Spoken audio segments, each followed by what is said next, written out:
의심하지 않을 수 없었습니다. 일명 청주 간첩단 사건과 관련된 내용입니다. 북한의 통일전선부 문화교리 이들 간첩에게 내린 지령의 내용 중에는 우리 사회 전반에 대한 공작 지시뿐만 아니라 4.15 총선 개입을 통한 반보수 투쟁 주문도 포함되어 있었다는 것입니다. 2019년 6월 북한은 이런 지령을 내렸다고 합니다. 다음 총선에서 자유한국당을 3패에 몰아넣고 그 책임을 황교안에게 들시로서 정치적으로 내장해버리는 것을 기본 전략으로 틀어지고 나아가야 한다. 이런 지령을 내렸다고 합니다. 이 대목을 보면서 저는 제 개인의 문제를 넘어서 문재인 정권 출범 이후 치러진 선거 전반에 대해서 깊은 의구심을 떨칠 수 없었습니다. 죄송합니다. 다시 듣겠습니다.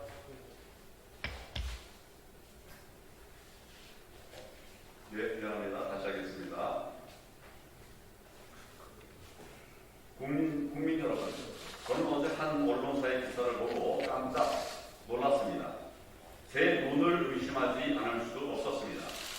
일명 청주 간첩단 사건과 관련된 내용입니다.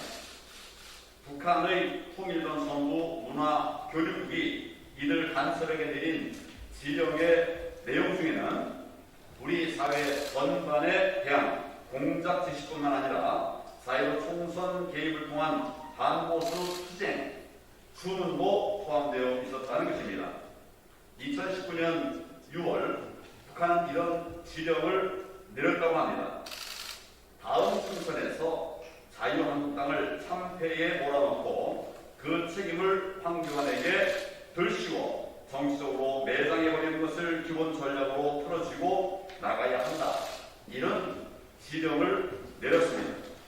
이 대목을 보면서 저는 저 개인의 문제를 넘어서 문재인 정권 출범 이후 치러진 선거 전반에 대해 깊은 의구심을 떨칠 수가 없었습니다.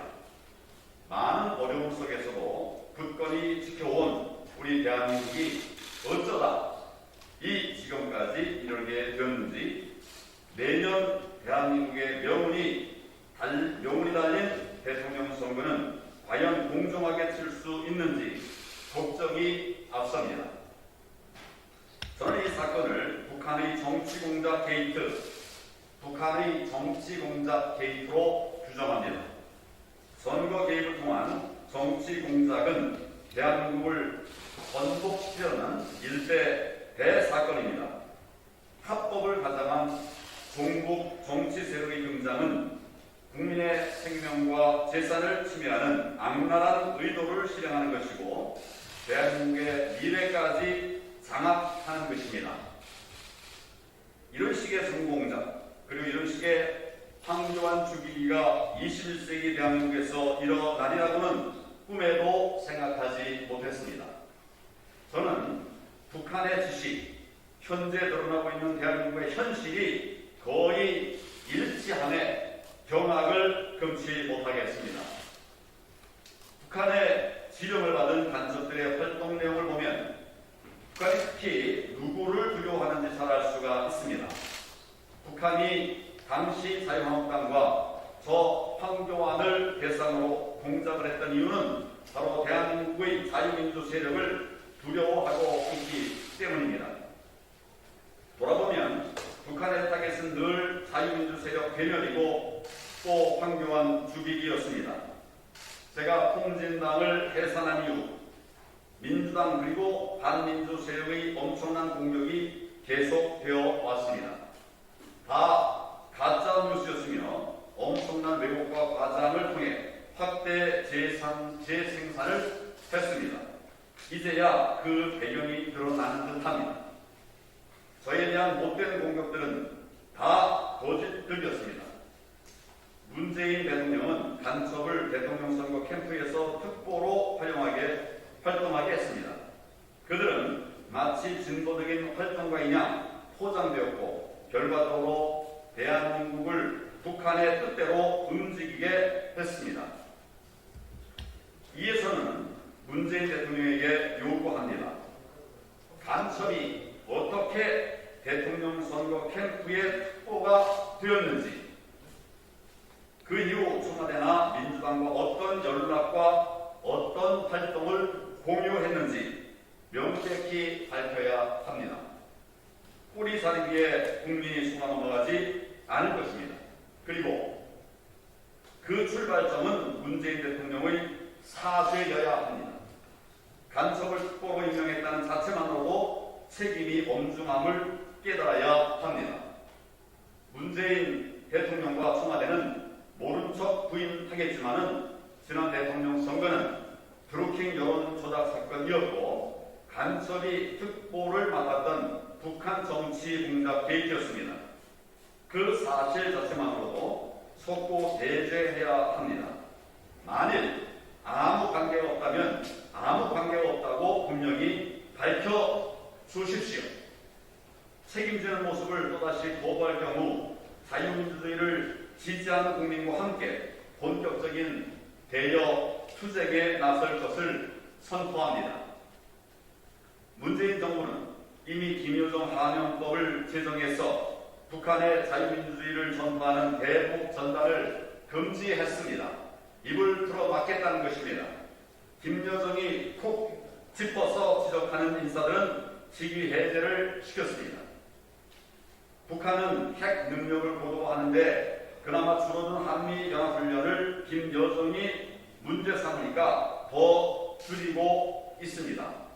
줄일 것도 없지 않을까 한 정도가 되어버렸습니다. 대한민국의 안보를 북한과의 대화를 위해서 팔아먹는 것입니다. 여권 의원들이 훈련 연기 연판장을 돌리고 있는 현실을 보면 이런 안보 붕괴와 안보 공백의 이면에 또 어떤 개입 세력이 있는 것은 아닌지 의구심을 갖지 않을 수가 없습니다. 이뿐만이 아닙니다. 간섭단이 활동했던 지난 총선을 전후해서 우리 선관위와 대법원이 보이는 이해할 수 없는 행동도 짚고 넘어가지 않을 수 없습니다. 선거 이후 준수되어야 할 180일 재검표 법정 기일이 일방적으로 무시되고 있습니다.